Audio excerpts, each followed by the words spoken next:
Good evening, everybody, and welcome back to Uncut History, our reoccurring live stream here on Redoubt Productions. How is everybody doing? We've made it to the end of February. To be quite honest, I did not believe we'd reached to this point.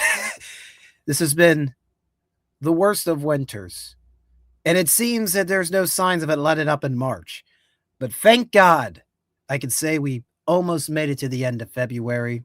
Will it make it to the end of the winter in one piece? Probably not, but,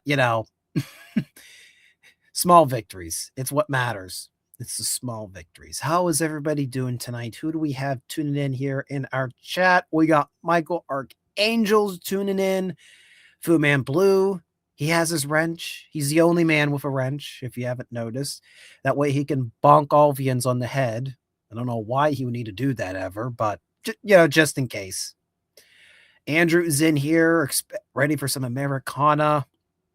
We got Garrett from the Swords and Starstrips podcast. He's in here as well.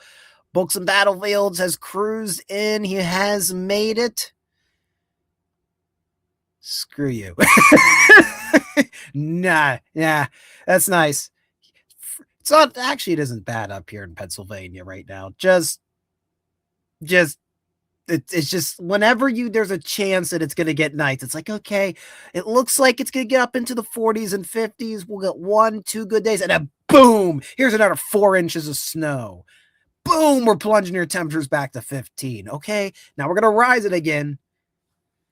And it just reminds me of, it just leads to an unhealthy situation. I mean, like a literal unhealthy situation. I was speaking at work about it, how I'd rather just stay one set mode.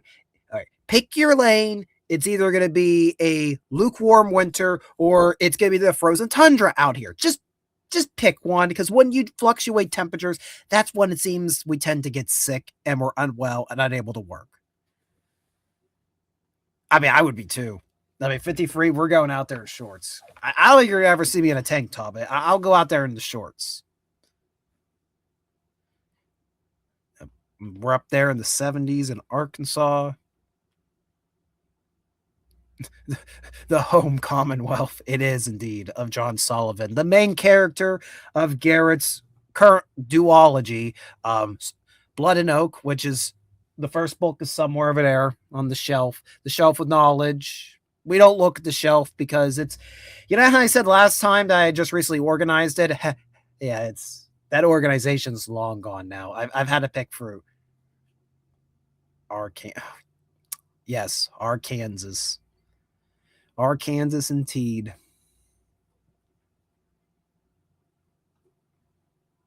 No, you did not in the teens. You keep the teens east.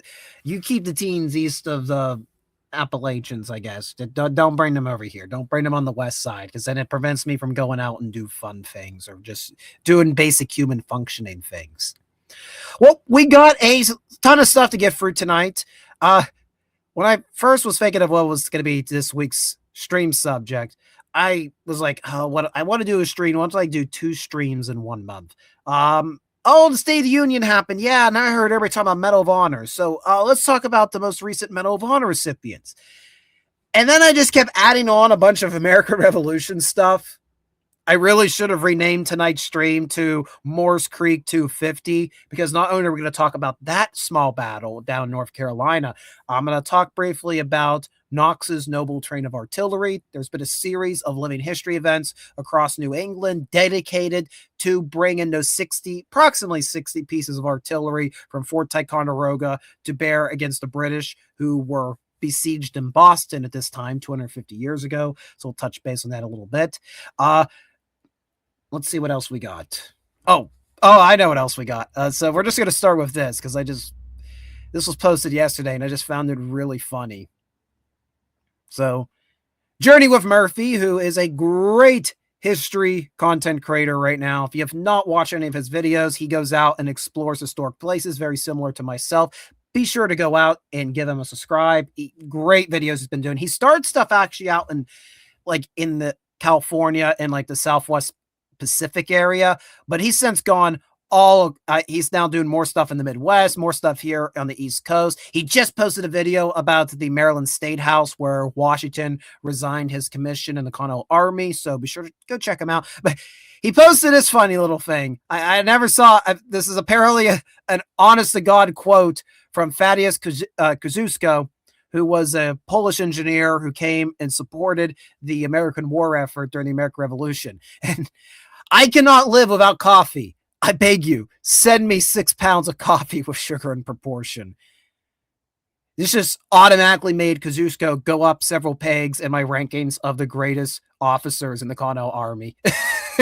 The man wants his coffee. He is truly an American. I mean, Poland is the Texas of Europe, after all. Well, I think he actually came from wasn't a part of like a Lithuania, but I know he's tied to like the Polish Confederacy. So I'm going to call him a Pole. I'm going to call him an honorary Pole. The actual Poles can slaughter me in the comment section. I'll take it. I'll take the suffering. But Kosciuszko, yeah, he needed that coffee. Murphy writes here, this was written to Dr. Reed during the Southern campaign. Yeah, I generally don't think I've ever connected to a quote from history more than this. And yeah, right, dude, this with how brutal this winter's been, I need normally I do about 3 cups, and I have them in very quick succession in the morning, and I'm usually fine after that. Past few weeks, it's not been enough, guys. We're having to break out the mid-afternoon coffee. I had to have coffee at 3 o'clock yesterday just to keep me rolling. I know some of you are in the chat right now scoffing at me like, oh, you think that's bad? Oh, that ain't nothing. That's child's play. I drink the grounds 7 at night for the evening grind. Look, 4 large cups of coffee, that's when I start bouncing off the walls. Yeah, I try to avoid that. Unless if I'm talking about history, then it's fine. I need all the coffee in the world. There's no negative. But other times other times I, got to be a respectable human being and not bounce off the walls and talk about trains. We'll be talking about trains this Saturday. Don't worry, Andrew. So, yeah, he is saying he needs coffee for his heart to pump. Yeah, we all do. It is the nectars of the gods.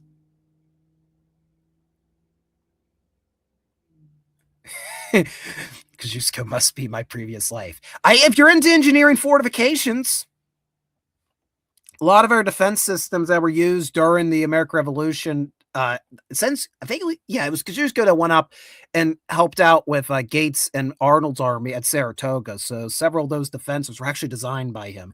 I've really wanted to go see what they call the smallest national park site in the United States, the Thaddeus Kosciuszko Memorial, because all it is this mid 18th century brick structure that was a tenant's place, like a tenant house at one point. People could rent rooms. And for several months in the 1790s, Kosciuszko stayed there when he was in exile during the failure of a rebellion in Europe.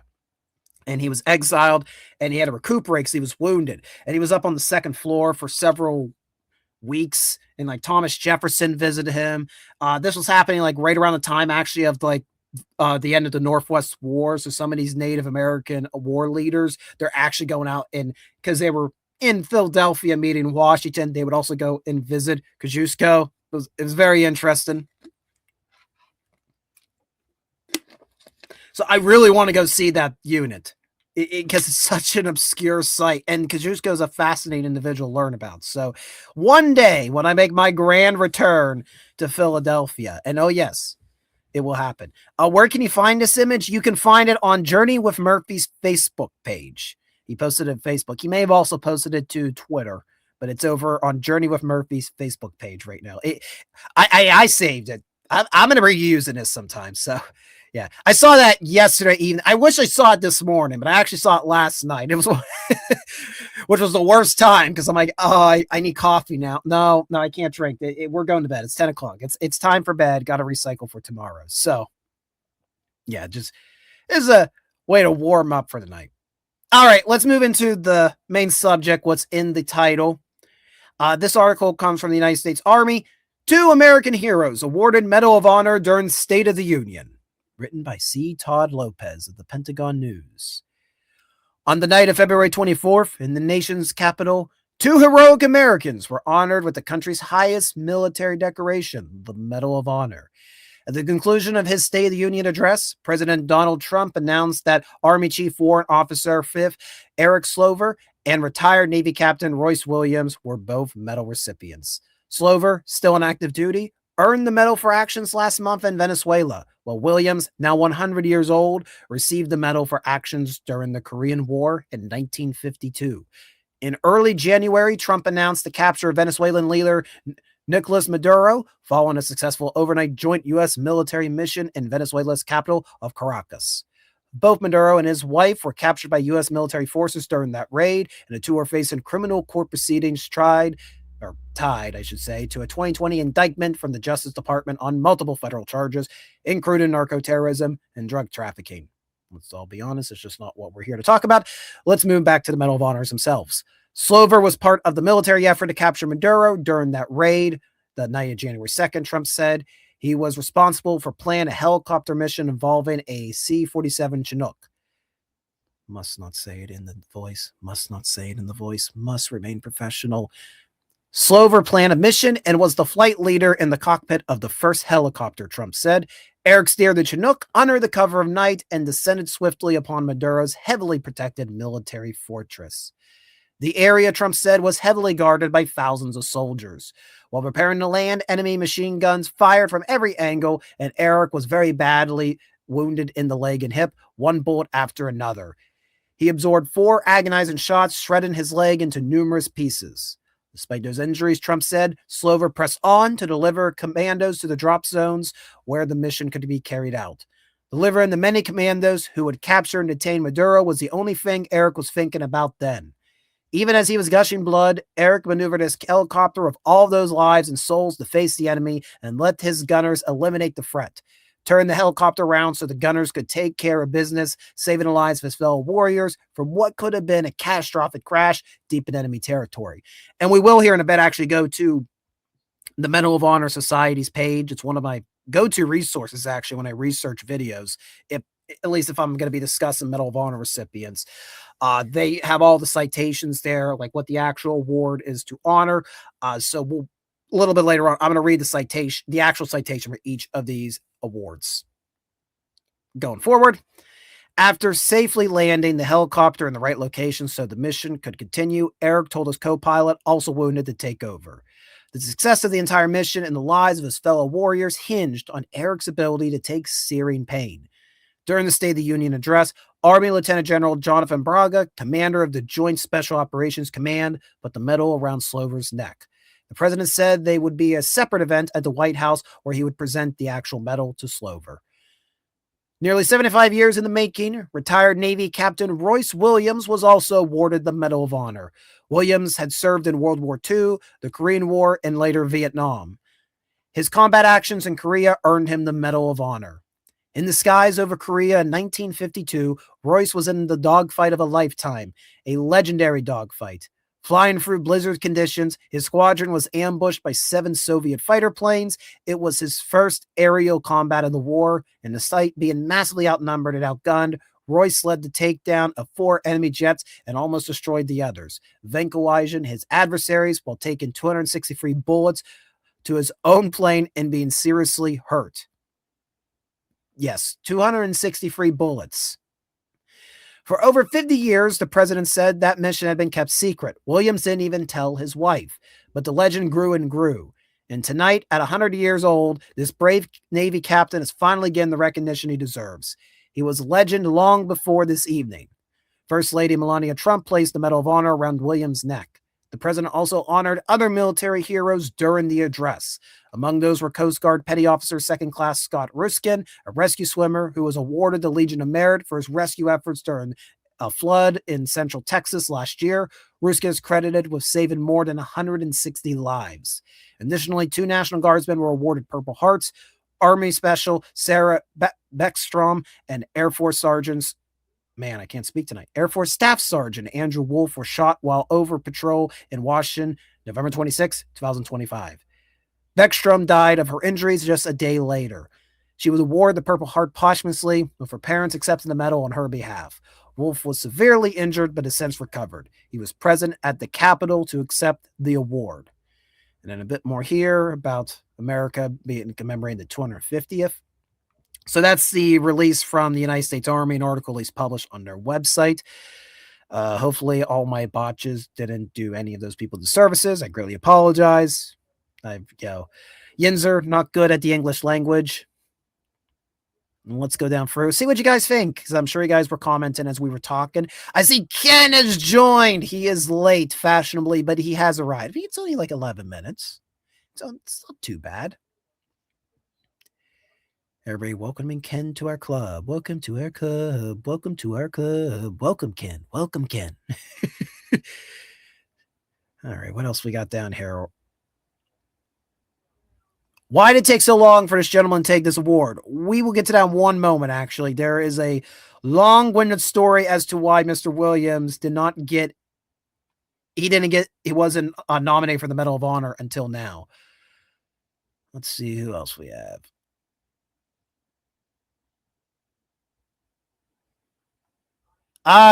The best advice I would have about that, if you're looking to get a military honor for a military member in your family, I would probably seek out, trying to think here, because I don't think, since we're talking about the bronze, if we're talking about like bronze stars, I think that has to go through.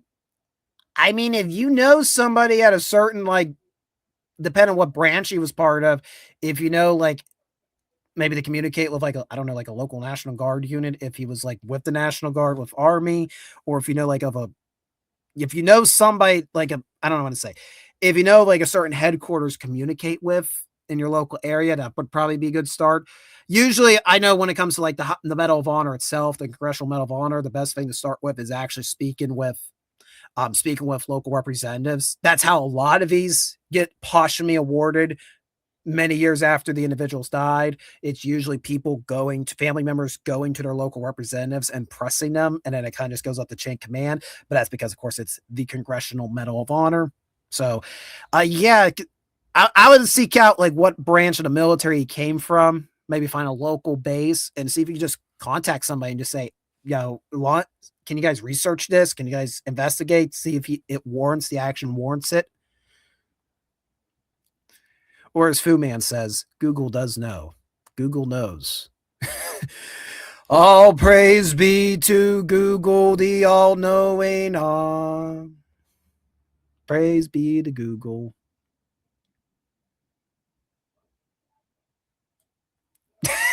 Are you taking notes, Garrett? Well, I am. I will be honest. I was a little paranoid there. I'm like, I hope the microphone hasn't cut out or something. Just I gotta check at the end of the article. I mean, if worse comes to worse, I'll get like a humble collector or somebody like texting me and be like, hey, you might wanna, turn on your microphone.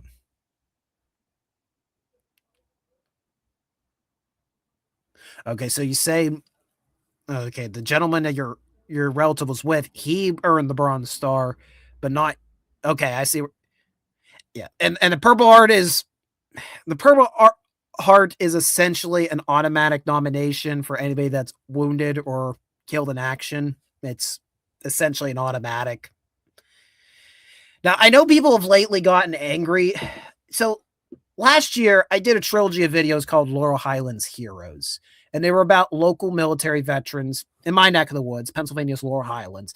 And if you guys remember, during the Christmas stream back at the end 2025, I'd mentioned we're going to keep that series going. It's eventually become its own channel. I've not forgotten about that. We're still working on some details. Again, this has been a terrible winter. I've not been able to go out and record much. In any case, when we did the first video, it was actually about a Medal of Honor recipient. And I was trying to think of a title because, there's not many, but there is a list of Medal of Honor recipients. So I'm like, how do I make this one stick out? Well, the man was cited for the Medal of Honor because he went up against an enemy pillbox and just unloaded lanyards of grenades, taking multiple shots that ultimately killed him, but ultimately this destroyed the pillbox and allowed the rest of his unit to pass forward. This was in 1944 in France. So I did like, what was it? Man storms pillbox wins Medal of Honor. I think that's how it was. People lost their lids. They're like, you got to show some respect, young man. They earned the Medal of Honor. And I'm like, yes, they earn it. I'm fully aware of that. The video is telling you how he earned it. Earn and win are synonyms. People get like, I don't know. It was just, it's just weird. People get really touchy on how you address the Medal of Honor. And I absolutely understand. And it is, and I fully try to take it for a respective lens. This isn't something you go in the military and you're like, oh yeah, I want to win these medals. No, you don't. You do not have the right mindset if you're joining a branch of the armed services, if you're going in for the medals. Those medals, they're nothing. Most of these guys that win them, you often hear about they feel guilty getting awarded them or getting all the attention because it takes away the attention from all of the fellow folks in their units, in their company, who they served with and probably died alongside them.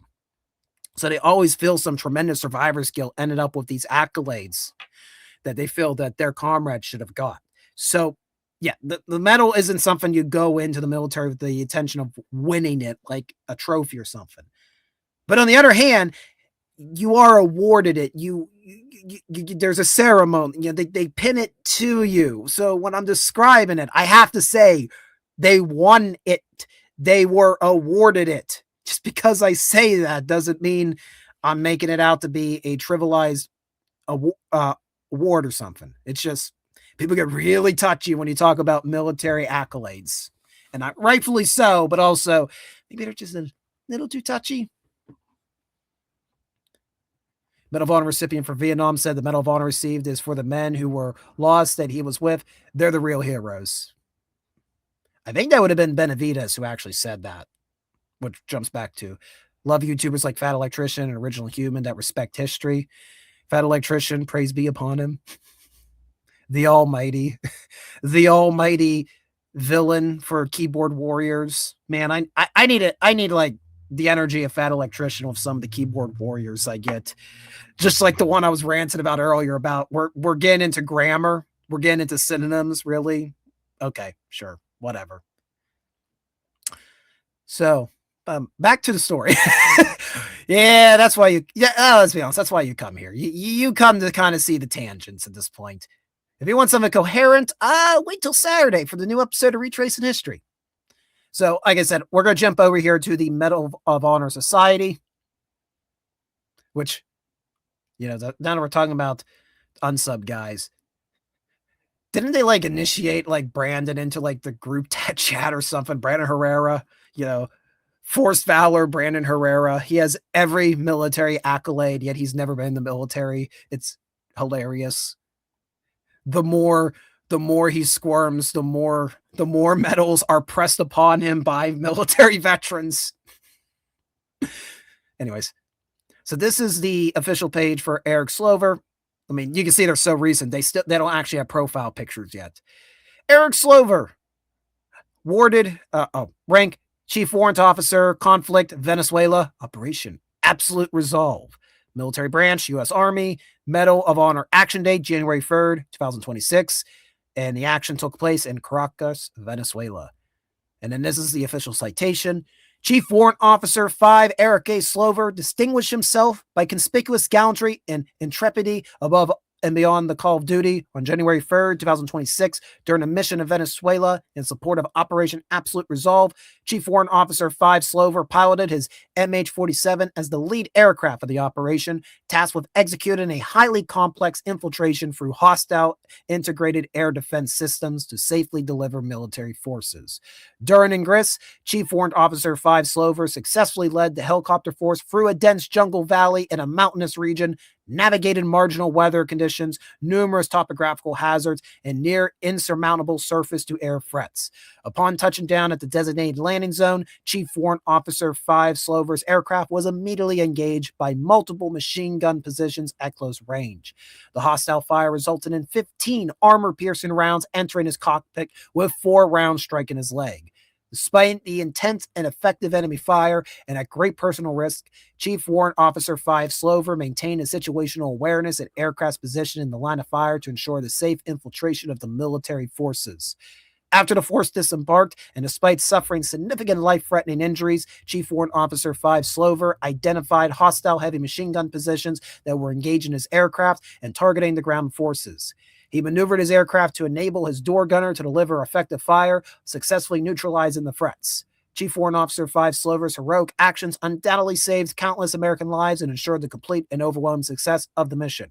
His gallantry under fire and extraordinary valor are in keeping with the highest traditions of military service and reflect great credit upon himself in the United States Army. So that's the official citation. What the citation claims happened the night of January 2nd into January 3rd, 2026. And something that's very interesting, something that's made me ponder about this. How quick this went. I mean, this was just barely 2 months ago. How quick this went into being, went through the process, up the chain of command, and approved for the Congressional Medal of Honor, especially because of the stories you hear, how long it takes for some of these individuals who have all the eyewitness testimony necessary, went above and beyond the call of duty.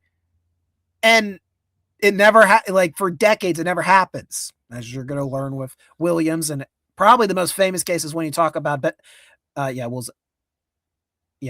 Benavides. I always, sorry, sir, I always get, why is his name in Tongue Twister? It's because I'm from Pennsylvania, and that's why. I can do all my, Benavides. Why? This is struggling me. I can't do the Southwest. I can't do Tejanos. We deal with enough people up here in Pennsylvania. I can't deal with Tejanos. I would die. I'm ashamed. I can't get this guy's name right. Roy Benavides. It took decades for Roy Benavides from the time he fought in Vietnam to get his Medal of Honor. So many of his comrades gave full in-depth testimonies. And the reason they were never approved until the 80s was because they were telling too much of the truth. We were doing certain things in certain locations that the United States was definitely not located in during the war. And as Murray says in season 2 of Stranger Things, you kind of have to water it down. That's exactly what they did. And then automatically automatically the citation was approved and he was honored with the Medal of Honor. So, and we have Garrett join us in for $10. Where's my media asset? What did you do, StreamYards? Didn't stream in 2 freaking weeks and you've already changed where my media assets are. I have this set up for this very moment so we can have a fun time. But then StreamYards, they charge us like $50 right now a month just to have the basic account, just so I can do this. $10, a lot of money. You had it always there, but then you moved it over there. So I had a delay. Freaking StreamYards. Sorry, Garrett. It just drives me insane sometimes. Garrett for $10. Slover literally fought like Dunk in a night. Oh, so how far are we right in the Dark Knight? Man, it's a Thursday. It's not a Friday, guys. I thought about doing Friday streams, to be fair, but they don't pull as many views as we do Thursday nights, interestingly enough. Slover literally fought like Dunk in a Night of the Seven Kingdoms. I remember thinking, no way a man gets up after multiple bleeding wounds and keeps fighting. Slover did just that. Frank Sutton, anyone? Yeah, Frank Sutton, anybody? Jeremy, James, and Richard are the reason I was an auto journalist for like 6 or so years.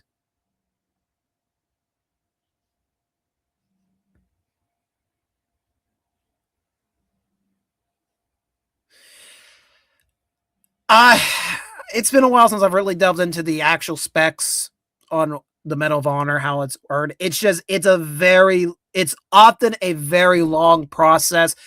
You need X amount of eyewitness testimonies. You need to have there's so much so much evidence that has to like correlate amongst itself, has to, all the lines have to line up for it to happen.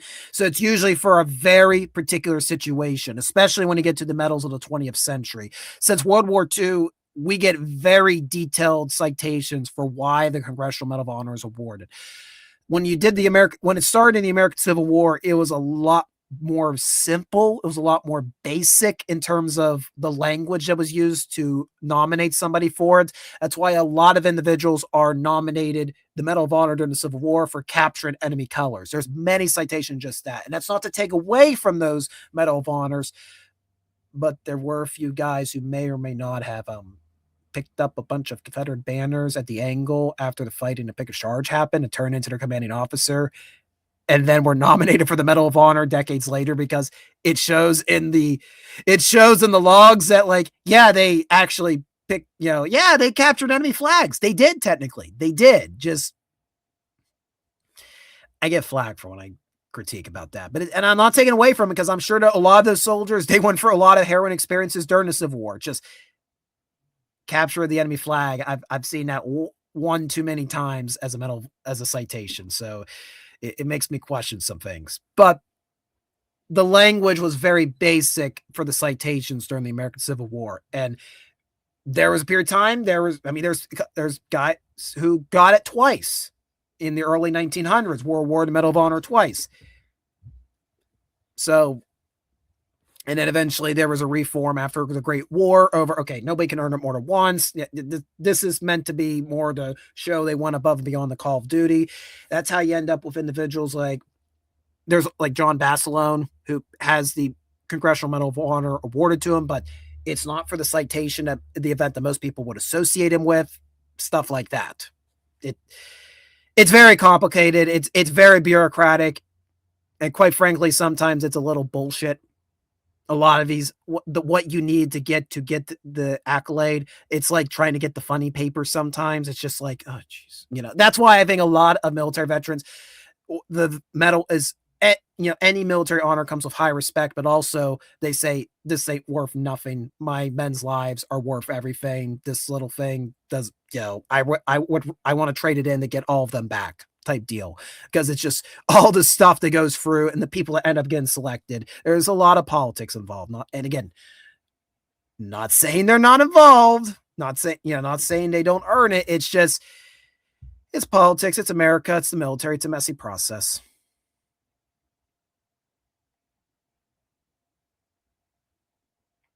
So let's see here. Somebody's going to clip all that and, put it on Readout Productions Exposed, whatever.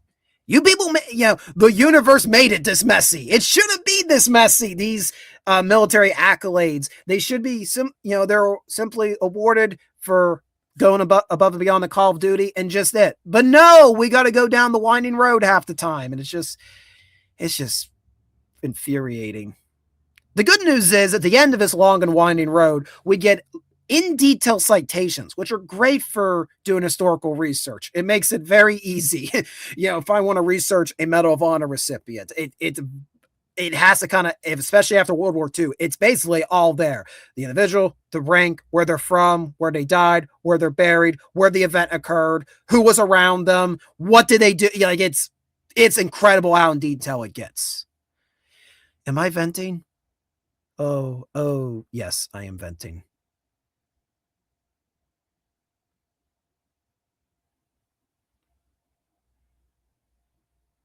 Yeah, I hope my rambling's coming out too. Let's just all realize who I'm pointing the finger at.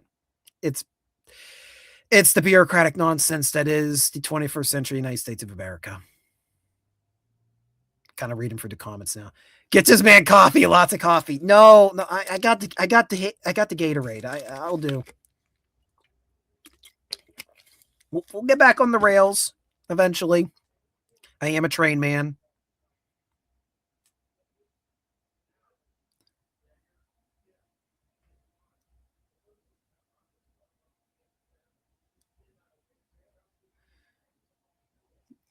Going them through.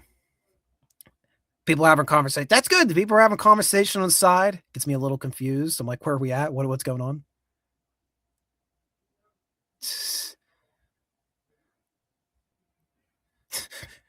Oh no, you don't leave us, books. No, we like your videos. See, Michael's done it. Get your ass in gear. Get your ass in gear. Get in a second in overdrive. All right. Before I dig myself into a deeper hole, let's head over to Elmer Royce's Williams page. So this is the gentleman from the Korean War who's 100 years old now, who just was awarded the Medal of Honor. The official citation reads, for conspicuous gallantry and intrepidity at the risk of his life above and beyond the call of duty on 18th November 1952, while leading in a division of free jet fighters attached to Fighter Squadron 781 and embarked on the USS Oriskany while flying a combat patrol mission over the northeastern coastal waters of enemy-held North Korea. Lieutenant Williams demonstrated extraordinary heroism by intercepting a superior force of attacking enemy MiG-15 fighters in order to protect the ships of Task Force 77. After thwarting the enemy's initial attack, he maneuvered his aircraft to make 2 firing passes on one MiG, which then spiraled into the sea. He inflicted heavy damage to a second MiG-15, which started smoking badly and retired from the fight. When his own aircraft was severely damaged by a direct hit from one of the remaining enemy MiGs, Lieutenant Williams evaded further enemy attack while continuing to direct the dogfight. He eventually found cover in a cloud bank, broke off the engagement, and miraculously landed his nearly uncontrollable aircraft on the USS Oriskany. His exceptional airmanship, coupled with his complete disregard for his own personal safety, resulted in the destruction of 3 enemy MiGs and severe damage to a 4th, and undoubtedly saved the lives of hundreds of Task Force 77 sailors. By his undaunted courage, bold initiative, and total devotion to duty, Lieutenant Williams reflected great credit upon himself and upheld the highest tradition of United States naval history. Credit to San Diego, California. And it was awarded February 24th at the State of the Union address by President Donald Trump in the U.S. Capitol building. And he was born in 1925 in South Dakota. So he originally received the Silver Star for this action in 1953. That would be upgraded to the Navy Cross 2022 before it was now upgraded to the Medal of Honor. And the reason it took so long for Mr. Williams to be awarded the Medal of Honor, essentially this was a top secret dogfight for over half a century. Like, Williams, according to what he says, he was straight up told, you are not allowed to talk about this. If you say you engage with MiGs, that implies you fought with the Chinese or the Soviets. No, we are not fighting the Soviets. We just fired MacArthur. We're not dropping the bomb in Korea. We're not starting World War III. So shush. So and Williams, he took his orders directly and never spoke about it to anybody until I think it was I was doing a little reading. Apparently it was mainly because somebody in Russia was writing a book about like Soviet operations in the Korean War and was talking about this dogfight with MiGs and American pilots. And that's kind of how it quietly became public knowledge that, oh yeah, there was this whole massive dogfight that was happening off of the northeast coast of the Korean Peninsula. And then gradually Williams was able to talk about more and more. It was declassified, stuff like that. That's how he gets upgraded to a Navy Cross. And then the push was made for the Medal of Honor. So a lot of times the reason you don't hear about these stories for so long, it is top secret. And military men will heed those orders. No problem. We don't want World War III.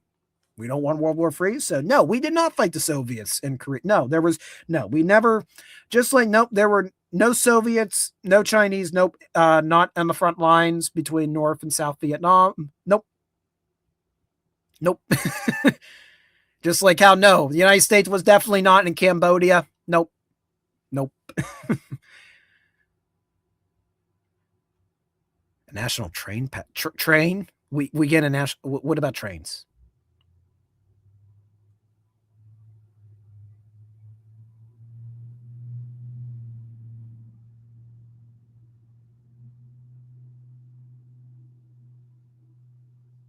I'm reading. I'm reading the comment section. It is joyful sometimes. Well, it always is.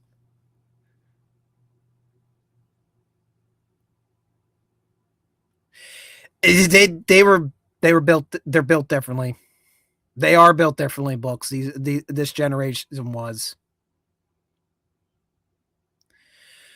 So, with that said, that's the story about the 2 gentlemen that were awarded the Medal of Honor at the State of the Union address earlier this week.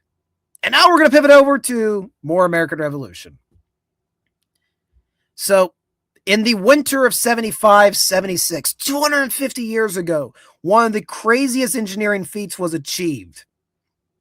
Henry Knox, who was chief of artillery for the Continental Army, was tasked with taking approximately 60 artillery pieces from Fort Ticonderoga to Boston, Massachusetts. Yeah, that's a straight line on a map until you look at the mountains and it does this. And he's doing it in the dead of winter. How did he do it? Well, this article from the Journal of the American Revolution goes into a bit more detail, written by Derek Beck back in 2019. The best known scene of Colonel Henry Knox's train of artillery in the winter of 75-76 is Thomas Lavell's painting, The Noble Train of Artillery. It shows a caravan of ox-drawn artillery that the Continental Army moved from the recently conquered Fort Ticonderoga in upstate New York through the snowy Berkshire Mountains and western Massachusetts, where they were needed most. General Washington's siege lines outside of Boston. The painting probably depicts a young and thin Knox on horseback to the right. The guns were necessary for Washington to reestablish sufficient fields of fire over Boston, thereby putting the besieged British there in an inferior position and forcing them to abandon the position. With these guns overlooking Boston on March 17, 1776, the last of the British evacuated the city, ending a nearly 11-month siege. Knox's noble train became deservedly famous given its instrumental role in ending the British occupation of Boston and giving Washington his first victory of the war. If there is one major flaw of this story, and for the many variations it depicts, it did not happen, or at least it not in the way it's depicted. For in truth, Knox did not have oxen. So then why do many of the sources and pictures say otherwise? Let's start at the beginning. In need for artillery.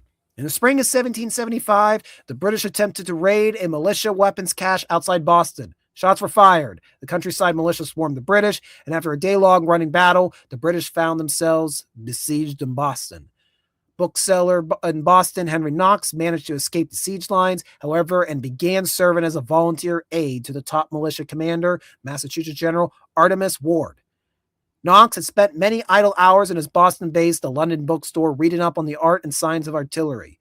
But when the Battle of Bunker Hill came 60 days into the siege, on June 17, 1775, Knox served a little more than a messenger for the ailing General Ward, who was suffering that day in his Cambridge headquarters from a debilitating fit of calculus. Not the calculus you're thinking of.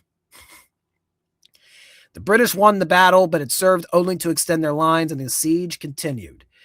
George Washington soon arrived and took command of the militias of the various colonies represented there, and formed them to begin the Continental Army. Washington quickly realized breaking the siege and forcing the British out would require heavy artillery. Meanwhile, just after the Battle of Bunker Hill, Benedict Arnold of Connecticut and Ethan Allen of New Hampshire led a small force and seized the two ill-defended British forts of Ticonderoga and Crown Point, both located on Lake Champlain. In taking these forts, the Americans had gained a considerable supply of large artillery, including several cannon and mortars. The trouble was getting these guns back to the siege lines outside Boston.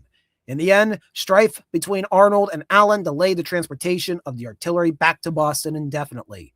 As the siege of Boston continued for months, Washington first set his attention on digging in, expanding the defenses, and organizing the army. The topmost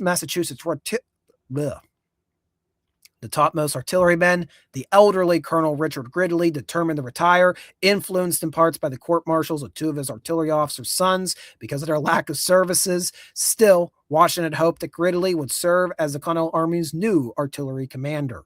Those artillery officers' next in success fell themselves too old to take on the burdens of command, and instead wholeheartedly supported the relative unknown Henry Knox. Washington agreed to Knox's selection, but final authority on this resided with the Continental Congress away in Philadelphia. With the end of the year upon him, Washington grew more anxious to take the offensive against the British in Boston. Though with so few cannon and so little gunpowder, he hardly had the means to act, even in a defensive posture. So without waiting for Congress, on November 16th, Washington asked Henry Knox to depart for Ticonderoga and fulfill the plan laid out by Benedict Arnold so many months earlier. Collect from Fort Ticonderoga all the artillery pieces he could transport and bring them back to the American lines outside Boston. As Washington implored, the want of them is so great that no trouble or expense must be spared to obtain them. Knox set off immediately, first in New York City to inventory the artillery supplies there, and then to Fort Ticonderoga. Though Knox would not learn of it for some time, on the next day, Congress indeed resolved to commission Knox into the Continentals with the rank of colonel. On December 5th, Colonel Knox arrived at the former British fort and took inventory of the pieces. Those guns from neighboring Crown Point were apparently brought to Ticonderoga before his arrival. Of the mortars, Knox selected 14 of various sizes, most of which were average, though he must have been elated to find the free iron 13-inch mortars, short but massive, perhaps a ton each. For cannon, he could only find one large brass 24-pounder, but he was able to find 13 18-pounders as well as 10 12-pounders. Thus, plus other smaller cannon gave him 43 pieces total, some brass and some iron. He also collected 2 howitzers, both of 8-inch caliber. There were many artillery rounds available, but Knox did not collect these. He would instead grab them from a different supply, that being the King's stores in New York. Remember, New York had now been taken over by the Patriots, so they raided all of the King's stores in that city. To get this noble train of artillery to Boston, Knox first had to transport pieces by gondola a short distance on Lake Champlain, then by land to nearby Lake George. So essentially what's happened, if you're not in the know, so Fort Ticonderoga sits kind of in a sits at a confluence, also a bit of a choke point, where you have the waters of Lake Champlain. They come to a tight corner, and then of course you have the waters of Lake George coming in from south to north. They go around the sharp point, the sharp confluence. That's where Ticonderoga sits, and then they empty up into Champlain. So that's what's happening right now. If you go far enough down Lake George, and you have like a 20-mile gap of land, which they call the Great Carrying Place, where for eons, essentially, Native Americans would have been carrying their canoes from Lake George or putting it into the Hudson River. So just to kind of give you a little bit of an idea of where we're located at currently.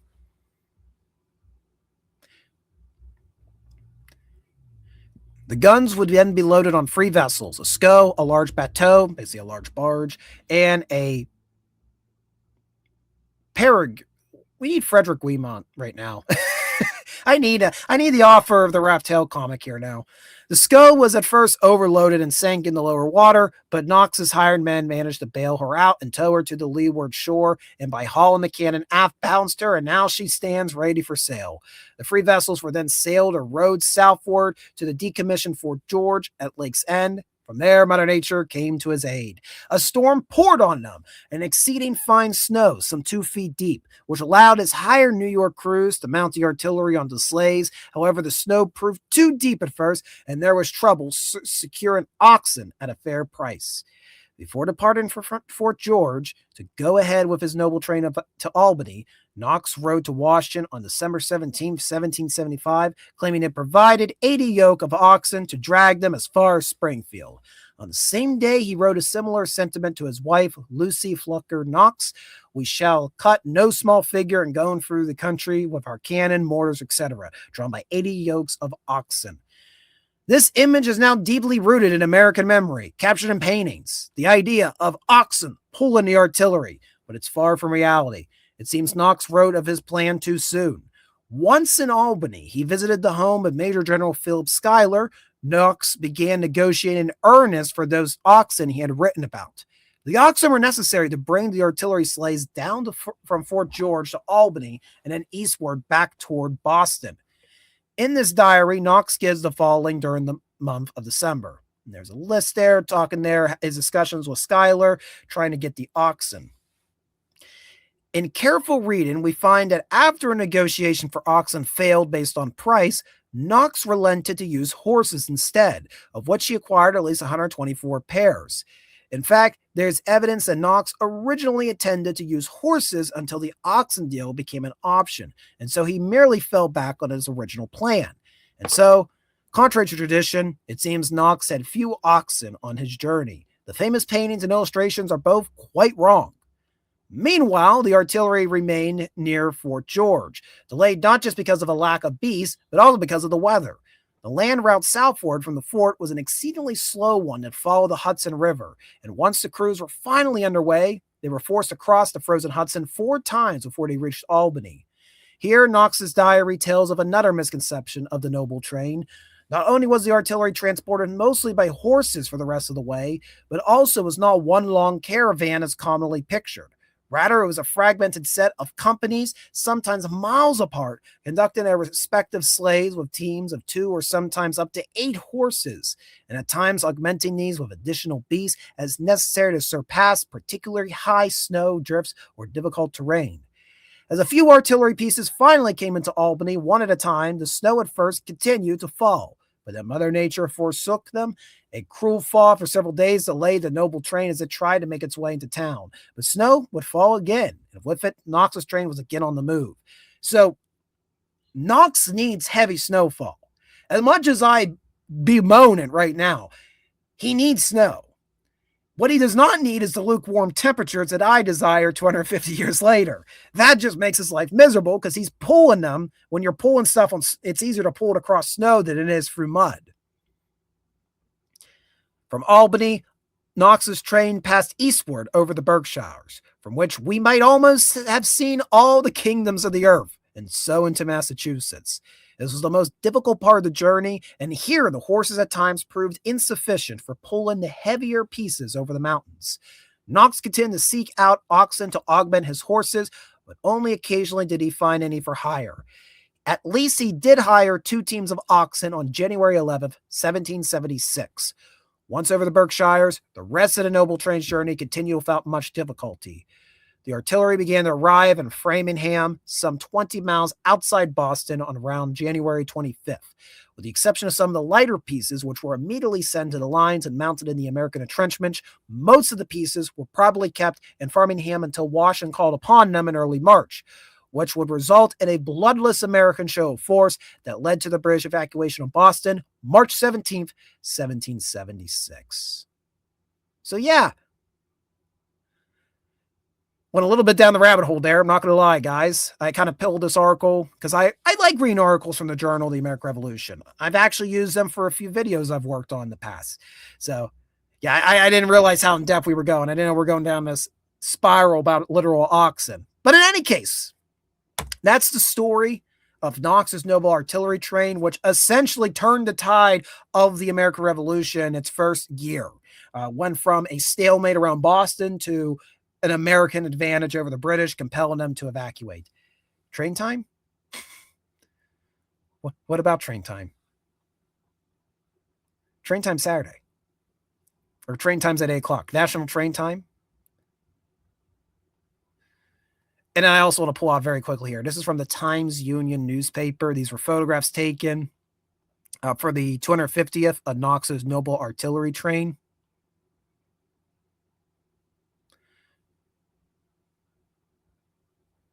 So like I said, this has been a pretty cool event. I've been kind of following it. They've been going for different communities with a small concept. They're not moving all the artillery. They're not reproducing all the artillery being pulled, but just doing a small concept showing them being pulled for the various communities that Knox would have marched through 250 years ago. And one of our regular followers, Dogface, a.k.a. Paul, he was actually up to see the Knox's noble train as it went through Lexington and Concord for Minutemen National Park last weekend. He was sending me some photos behind the scenes. I got to see what he got to see of these living history events. So I'll drop a link here for this as well. There's a link if you want to go look at the photographs as well. All right, let's catch up on the comments section. But first, let me actually do this. All right. I did that. You don't know what I did, but I did something behind the scenes. Don't worry about it. Now, as you guys are watching tonight, just a friendly reminder, consider hitting that like button. Because when you hit the like button, you let the TubeU algorithm know you do want to be edumericated. You don't want to rot your brain.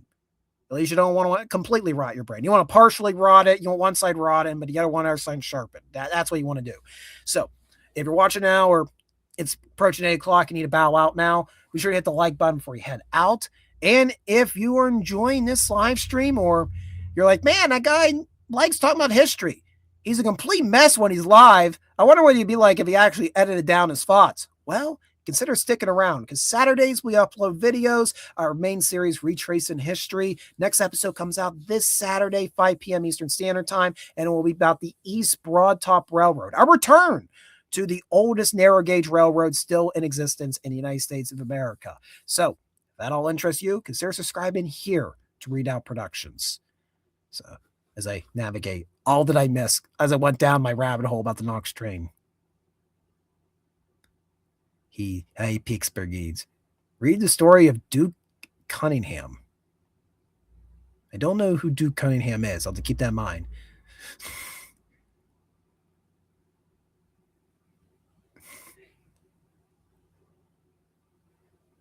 Let's see what other things I missed. Or coddling the captain, apparently, in the chat. I really want to go up there someday. It's one of my must-go-to places.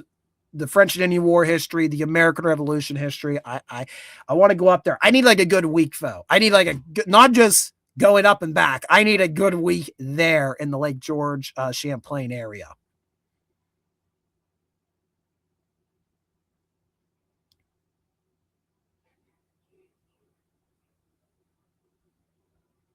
Oh, we don't talk about that. That's just a horror story. Arnold going through Maine. Yeah. Antouchet tried to replicate Arnold's march for the Quebec expedition. Yeah, it wasn't fun. Well, the video was great. It's one of his best projects he's done. But for him, that was not fun. That looked like hell. Dogface is unfortunately unavailable tonight. He actually said earlier in the evening he was not going to be able to attend tonight. I think he's working, actually, so I don't think he's able to tune in live. But I'm sure he'll be catching a replay and be critiquing me intensively, like, why is Readout saying these things? Why must he be so weird? All right. So, our main event tonight. Yeah, we weren't to the main event yet. This is the main event. Our main event tonight, the Battle of Moores Creek, waged February 27th. 1776, early morning hours. So, early morning tomorrow will be 250 years to the day. Now, the Battle of Moores Creek Bridge, it's not often talked about. There's one major reason why. It's a very short battle. How short? You're going to find out. But I will say it is one of the first major American victories of the American Revolution. So how do you not hear about an early American victory of the war? Why is it forgotten about? Let's dive in. So let me set the scene for a moment. Cut that out. So North Carolina, it had a lot of problems. Ever since the American Revolution, all 13 colonies had grievances with the crown for varying reasons, usually stemming back to the taxes that were being increased to pay for the debt from the French and Indian War. But North Carolina in particular had some growing pains. In particular, there was a very large Scottish population in the backcountry that was growing. Scottish immigrants that were coming over from Europe, settling in after the 7 Years' War concluded, did not get along so much with the Anglicans that were more closer to the cities, yours that are coming from England, from English descent. And it's going to lead to some major culture clashes in the Carolina backcountry. Now you throw that upon with the taxation, with other issues. The Carolinas had their little thing known as the regulator movement in the early 1770s, where there was a lot of frustrations with the colonial government at the time. Carolina was getting ready to blow up way before other colonies were.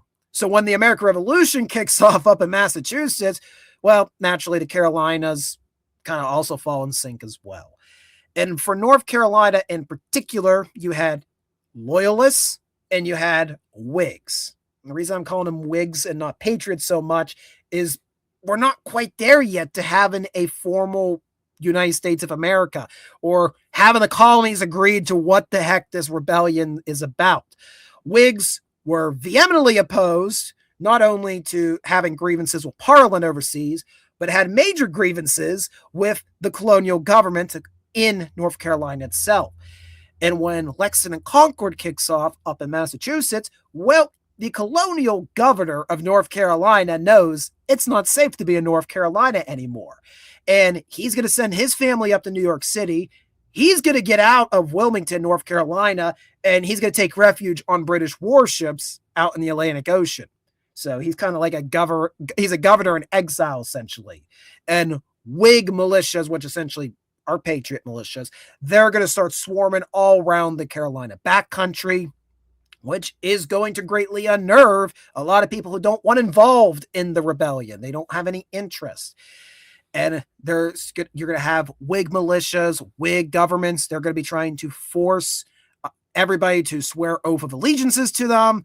Really, it's going to particularly target your Scottish settlers in the region.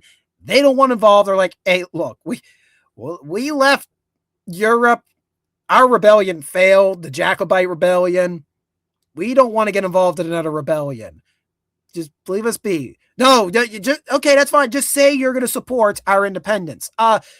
No, just leave me be. Well, if you don't agree to support us, we're going to have to take your stuff as well. Well, no, I just don't want involved. Well, I'm taking your horse. And if you don't agree next week, I'm taking your house as well and everything in it. So this is the situation as we get into early 1776. You have Whig militias. They're essentially controlling portions of North Carolina. The governor, who is a loyalist, he's in exile, and he's writing to the British Army, like, hey, look, I know you're really busy with that siege up in Boston, but I've lost complete control of my colony.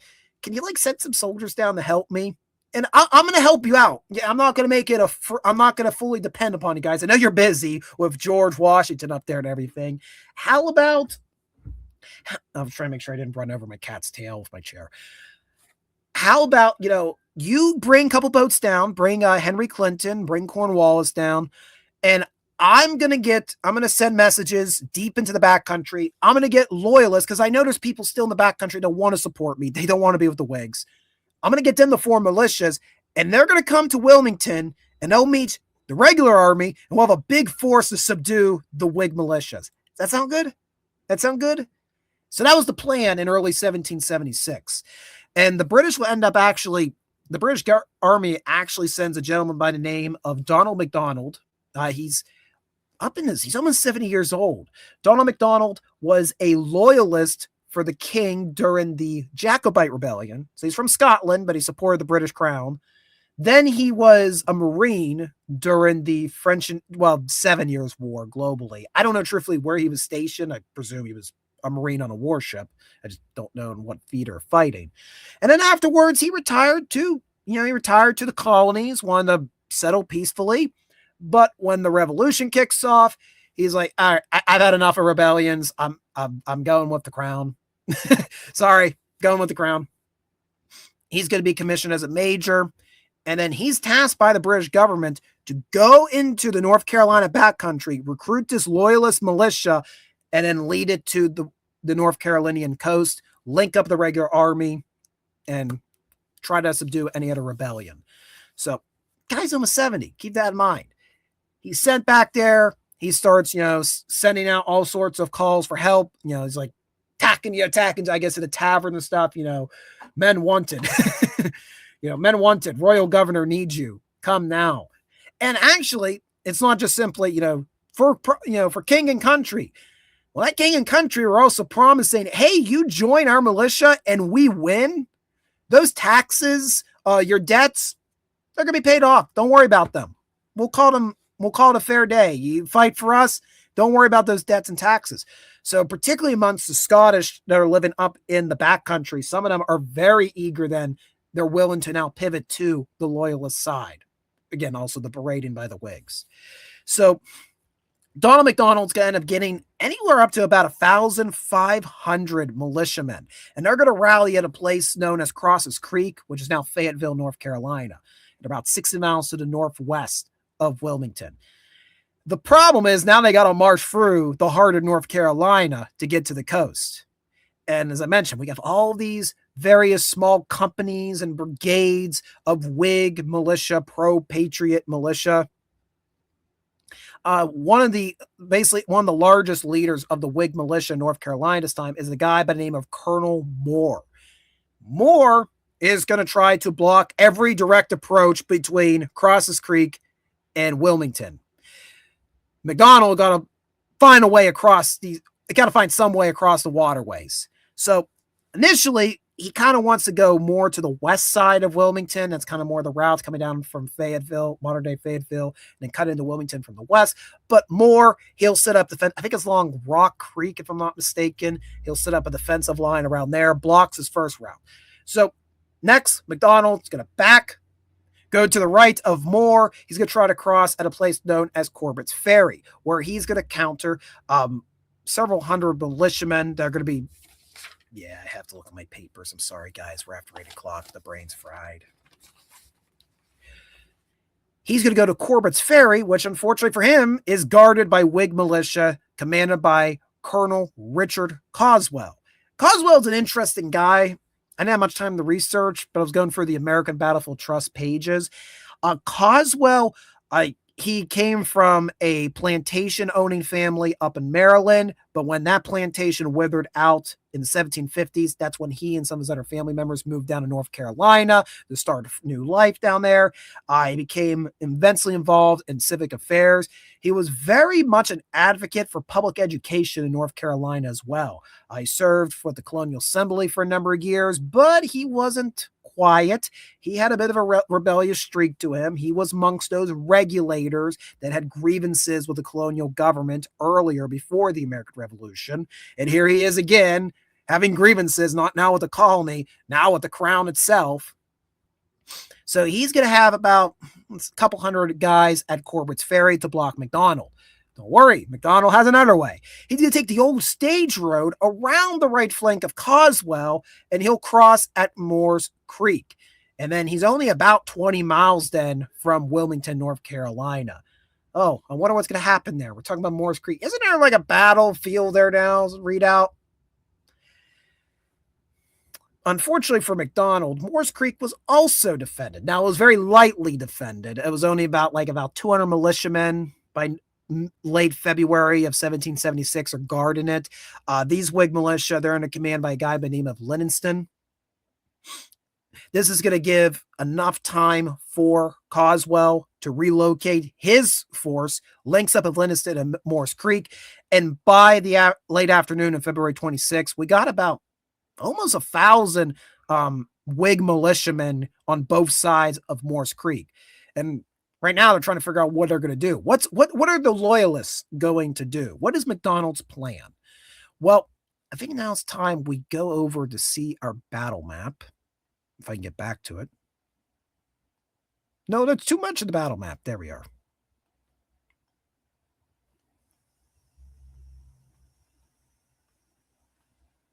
So here's our lovely map of the battlefield. So McDonald is on the west side of Moore's Creek, kind of off the map, encamped. He's going to send couriers out to Coswell's camp, who are on the west side of Moore's Creek. And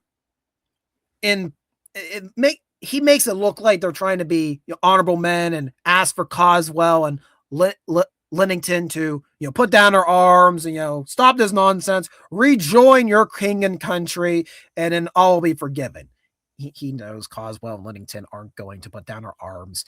He's doing this more so the couriers can get an idea, get a feel for the Whig militias around Moore's Creek. What are their positions? And what the courier's mainly able to see is that Coswell's on the west side. There's a bridge behind him. They're in a very bad location because they're kind of sitting in a salient in the creek. So if McDonald is able to advance, he can trap Coswell in that salient, as you see, in that bend in Moore's Creek. Unfortunately, McDonald, by this point, he's starting to get really sick from camp. Again, guys, almost 70. He's hiked it all the way for the backcountry. He's riding around with these militiamen. He's getting, as they would say, lethal weapon. He's getting too old for this shit. And he really is not interested in attacking today. He's going to turn over command to Lieutenant Colonel Donald McLeod. McLeod, much younger. He's, along with all the other officers, they want to go right at these militiamen. They're like, oh, Coswell's in a perfect position to be driven into the creek. We can drown these traitors, these sedacious traitors right here, right now. Take out a huge chunk of anti-British forces out here in North Carolina, get everything back under control for the crown. So that's the plan. They plan to attack under the cover of darkness, surprise the Whig militia. They start approaching early morning hours, 1, 2, 3 o'clock in the morning on February 27th. And they see fires up ahead, campfires. So they're like, hey, we're going to pounce right on their encampment. But then they walk into Coswell's camp, and there are no Patriots to be found. Coswell has moved across Moores Creek Bridge and linked up with Lennington. All right, seems like the Whigs are giving up the fight. They're running away. They know that we are superior in number. About that. So I mentioned that McDonald initially he probably had about 1,500 militiamen when he left Cross Creek. By the time he gets to Moores Creek, I've heard estimates that he's only had maybe 700 or 800 guys at this point, possibly fewer. Some of them, they're all into the militia. Then as they get farther from home, they're like, guys, I'm going home to protect my family. I don't want to be away from my family. We already have the Whigs intimidating people as is in the backcountry. I'm not letting my family be defenseless. And then there's the fact that some of these guys were under the impression that they were going to be scouts for the British Army when they linked up for them in Wilmington. They didn't think they're actually going to fight the militia right here, right now. So some of these guys didn't even have muskets or rifles. Some of these guys were armed with just broadswords and dirks. Classic melee weapons of a Highlander, but still not something you want to go up against in open battle in the backcountry of North Carolina. In any case, McLeod is able to rally a contingent to go across Moores Creek Bridge and pursue the fleeing Whig militia.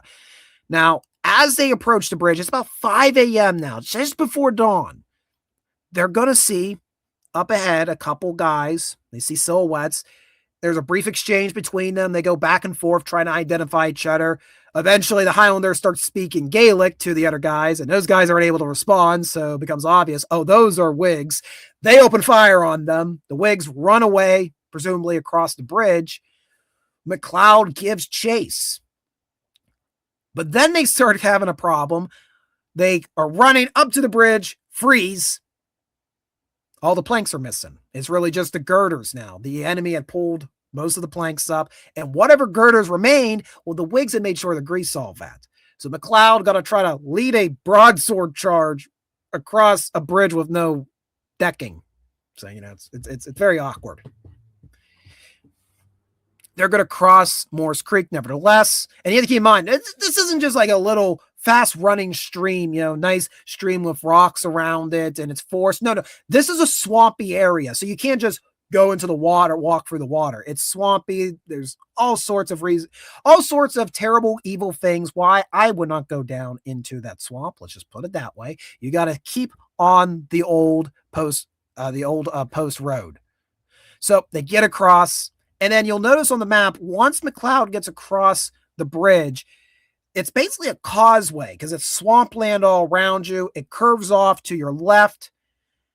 They charge, they continue the advance. They go around that corner, and they're merely 30 paces charging right into the muzzles of Lennington and Coswell's men. Coswell had intentionally abandoned his encampment, linked up with Lennington on the east side of the creek. They had fortified it. There was a crude earthwork in a circular formation that surrounded all their flanks because they really didn't know what direction the Loyalists were going to come from. Lucky for the Whigs, they were coming right down the road, right into the muzzles of their muskets, of their few artillery pieces, and they opened fire. And as Ken had said earlier, this is all over in 3 minutes. A few volleys are fired. McLeod is killed. It's said that his body is pierced with over 20 bullets. About 30 of the Loyalist militia are killed by the end of this brief encounter. Only one Patriot militiamen is killed. This is the Battle of Moores Creek. The survivors are going to try to either stagger their way across the bridge or swim, take the risk and swim through the muck and try to get back to the main encampment for the Loyalists. Very quickly, Coswell is going to reestablish planks on the bridge and then is going to lead a countercharge over. They pursue the Loyalists through the Carolina countryside, capturing hundreds more, including McDonald himself. McDonald will remain a prisoner for most of the rest of the year of 1776. He'll end up being exchanged so the Continental Army can get John Sullivan's and Lord Stirling back in the end of 1776 after future events that we're going to talk about, I'm sure, on a live stream later this year. And that's the Battle of Moores Creek. 30 British Loyalist militia are killed, many more are captured, and this really upsets British plans to establish control over North Carolina in 1776. It'll be 4 more years, really, until the British are going to we'll have another successful campaign to recapture the Carolinas, because not too long after this, when we get to the summer of 1776, you're going to have an effort in South Carolina by the British to try to land. That's the Battle of Sullivan's Island, which is an American victory. So it's going to be another 4 years before the British actually get a foothold back into the Carolinas again. And in between that time, brutal militia warfare in North and South Carolina between these warring cultures in the backwoods. And actually, the American Revolution actually leads to a mass exodus of Scottish settlers out of North Carolina back up to northern states, just because of how hostile the political fighting was between Whigs and Loyalists. As for Richard Coswell, he'll become governor of North Carolina. He actually serves in 2 non-consecutive terms as governor of North Carolina. North Carolina itself will not, in 1776, they'll be the first colony to decide they're going to declare independence. So when we get to the Second Continental Congress, North Carolina is the most vehemently in favor of independence. They've made their mind up.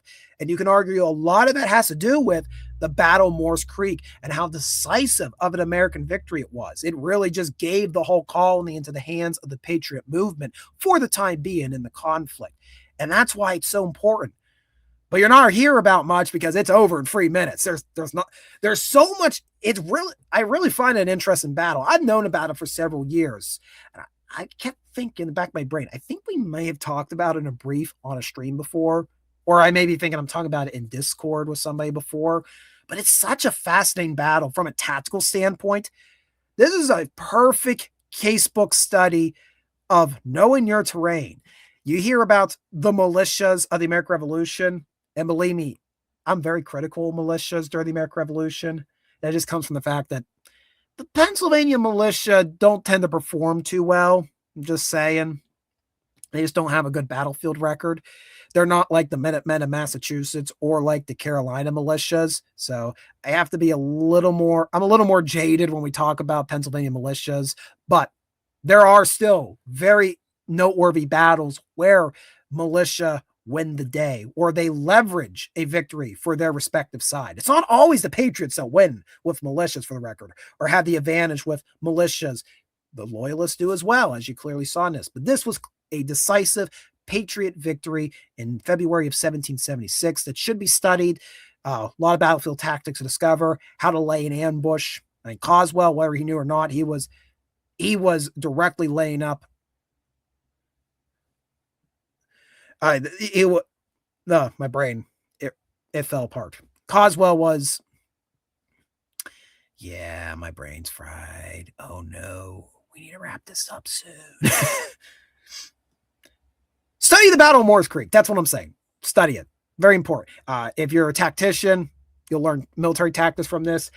If you want to learn about the cultural history of North Carolina, got to learn this battle. And if you want to learn about the early phases of the American Revolution, you got to see this battle to see how very quickly things can turn on a dime in such a brief amount of time. Well, the Philly Associators,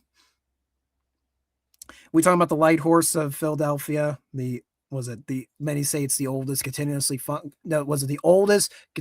operated private militia in the United States. They have the famous flag preserved in Philadelphia and everything. They're still around. Yeah, the militia units around the cities were very different from the militias out in the Pennsylvania backcountry.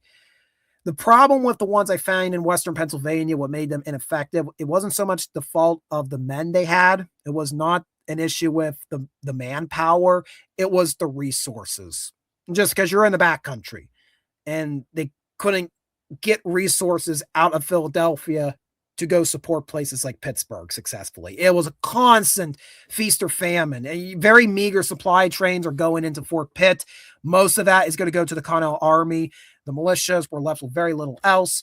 And then you have all these native war parties that are coming from modern day Indiana and Ohio and upstate New York, coming down into Western Pennsylvania, using the river gaps to get through like the Western ridges, like Chestnut Ridge and the Allegheny Mountain. And then they're able to come into places like the Ligonier Valley, the areas around Bedford, Pennsylvania, going down into what is now Fayette. They're able to sneak into these valleys and just rain holy terror. And the militias they were never able to get there in time to stop these raids. And at least for Western Pennsylvania militias, their solution tended to be organize war parties of their own to go out to Indian territory, which you already weren't being supplied in your home territory. Now you're going out into enemy territory. Your logistics are screwed. And so many times there's stories of these Pennsylvania militia expeditions out into the Northwest Territory that marred by logistics, supply shortages, they get ambushed by natives, they're picked apart. Happens over and over. Lockery's expedition, Crawford's expedition, it just repeats itself. So yeah, it's a very different war for the militiamen that I usually research here in Western Pennsylvania. Just saying.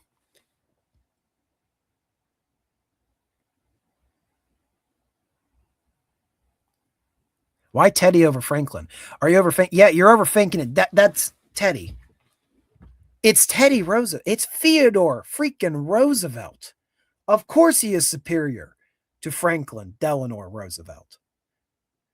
You have possibly the legend himself. I mean, who else is going to storm Kettle Hill, which we'll all call San Juan Hill, and get his lovely photograph of the Rough Riders and, free Cuba from the Spanish? Who else is going to go out and hunt wild game and then mount it in the middle of the White House and show it off to everybody? There's few presidents more American than Theodore Roosevelt. And what more can I say but Great White Fleet? Look at our Navy. We got big boats. Don't touch those boats. You know what happens when you touch one of those boats. I'm being a bit hyperbolic, of course, but as you know, we've been talking a bit about the Spanish-American War when we were talking about the USS Olympia, and I tend to go get a little hyperbolic with my pride for the Roosevelt administration. Even though the Roosevelt administration wasn't actually in charge during the Spanish-American War, but Roosevelt was the vice president for McKinley beginning in 1901, and then became president. It is. But yeah, that's why Theodore's there. Interesting enough, the image I found, to my knowledge, it's an original image from his presidency. There's like an individual's name on the back from the Johnstown, Pennsylvania. I haven't done too much research, but this is not the original frame. It actually had an original wooden frame, but it unfortunately was falling apart, so I had to take it out of the frame. But I got to save the photograph itself. Exactly. You'll see two suns if you touch our boats. That truly is the Theodore way. That is truly the Theodore Roosevelt way. And there's just something about Theodore Roosevelt. Don't get me wrong. I don't agree with everything he did. I don't agree with a lot of things he did. But there's something entertaining when you get a president in the White House that pisses everybody else off, for good or bad. It really upsets the system. It's kind of fun watching everybody else around them squirm. It's like, oh God, we got to actually do our job now. Ugh. We got to keep him in check. Oh, darn, we have to be a check and balance, just like the Constitution set up the legislature to be. Darn. So yeah, that's my little rant about Teddy. Yeah, there's nothing else to say. He's just straight up American. Dude was born a sickly child and just decided, nope, nope, I'm not going down this way. I'm just going to be 10 times tougher than the other man.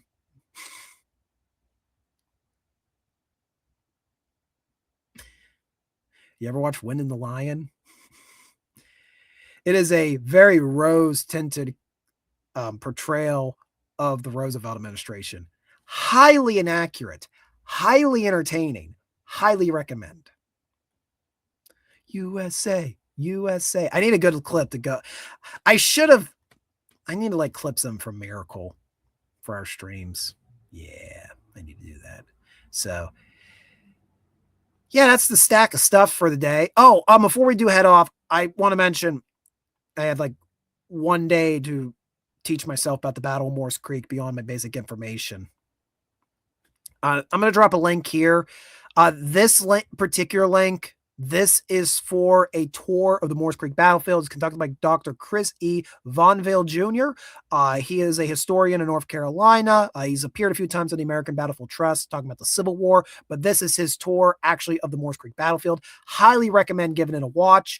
And also, I don't think I have a link for it, but History of Waffles, who some of us in the chat are followers of, myself included. One of his earlier videos was actually a battlefield tour of Morse Creek. So if you follow History of Waffles, go over to his channel, look it up. It was one of his earlier videos, but it'll give you a good feel for the topography of that battlefield. So there's that. I'm going to make a bold declaration. I will take Fyodor over Abraham. Not that Abraham's the worst. Oh, here we go with Friedel and the never-ending Abraham Lincoln debate. Abraham Lincoln was a great president for the 4.5 years he was in office. I don't know if he would have been remembered as fondly if he had a second term. I'm just one of those guys. He was a great wartime leader. I don't know if he would have translate to a great peacetime leader. And there are differences. We have people who do great at war, then do terrible afterwards and have to deal with the peace. And then you have vice versa. People that are great at peacetime, but when they're actually thrown into a crisis, they completely implode. So, well, what Abe wrestled, Teddy boxed. That's the difference. Remember, Lincoln is a professional wrestler. Oh, you mean you want to see him one-on-one? Oh, okay. Yeah, I'd pay money for that. I'm fair. Okay, yeah, we will happily host. That'd be hilarious if I did we got like a WWE video game and I made characters for Lincoln and Roosevelt. Is there a boxing game where you can do the same thing? We can have fun with we can have fun with this, Michael. We can have fun with this concept. We can take bets. Oh my God, we can take bets. Of course, we won't take actual U.S. currency. We will, we'll just use toke chips. That we'll use a certain coin that starts with a B. Yeah. Hey, if we just threw Congress inside Hell in a Cell, I'm just saying, it'd be entertaining. If we decide certain decisions via the Royal Rumble, stuff will get done more efficiently, believe it or not, which is surprising. Oh God. Oh God, you're gonna get Garrett angry. You're gonna get Garrett angry. All right, is there anything else? Oh my God. Different time period. The closest we'll ponder is if he was president during World War I, which would have meant he would have died in office. So let's not imagine that. That'd have been a very dark timeline, which is bad enough because the timeline we got was pretty dark, to be fair, for the Great War. We had to deal with Wilson. Freaking Wilson. Oh, and I missed a while ago. Wrangler did pop in with a 420. So yeah, that always gets a money out of us. That always makes David Gilmore appear in the chat. We need brackets.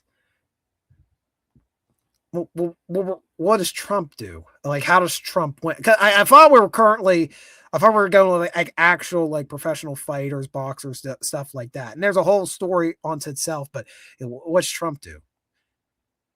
I just want to know what is his big ability for in this fighting ring. I guess he could be the $1 million man, Ted DiBiase.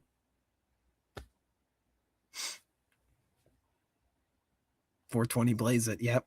Yep. Yep. Alrighty, guys. Well, we're going to wind down the stream tonight. Thank you, everybody, for tuning in. But before you head out, be sure, before you leave, to hit the like button. That makes the TubeU algorithm happy. If you're new to the channel, welcome. I hope you were at least entertained, ideally educated, but if not, at the very least, entertained with my rambling. And I hope you want to be entertained and educated for future videos that we produce here at Readout Productions. So next video is coming out this Saturday, 5 p.m. Eastern Standard Time, about the East Broad Top Railroad, oldest narrow gauge railroad still operating in the United States of America. We've actually visited it multiple times before. So I don't know, Andrew, if you know about that, because I don't know if you knew that we actually have several videos about the EBT on the channel already. So be sure to check that out. Get ready for Saturday's newest episode. And if you want to go the extra mile in supporting us, you can join the membership program, The Garrison.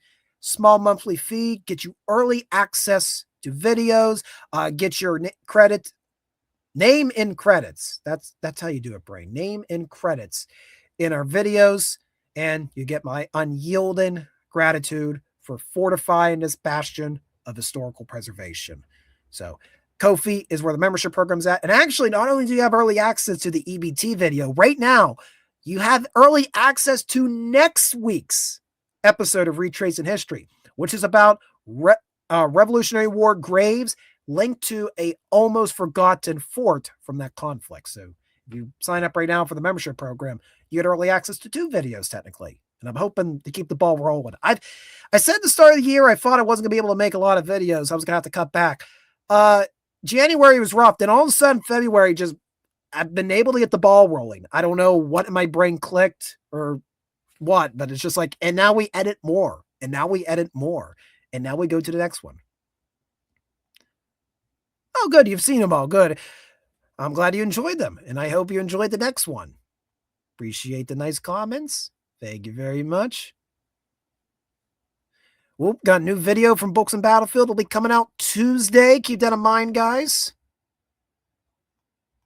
Oh, that's how Trump gets into the fighting. Best golfer, incredible golfer, no one like me. I'm the best golfer ever. Fu Man's like, it ended. Yes, I could go do more important stuff like catch up on sleep.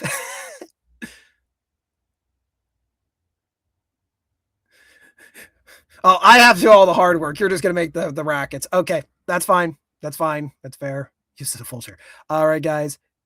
Thank you guys for tuning in. Books and Battlefield got great plans for future videos. And until next time. Farewell and adieu to you fair Spanish ladies. Farewell and adieu, you ladies of Spain.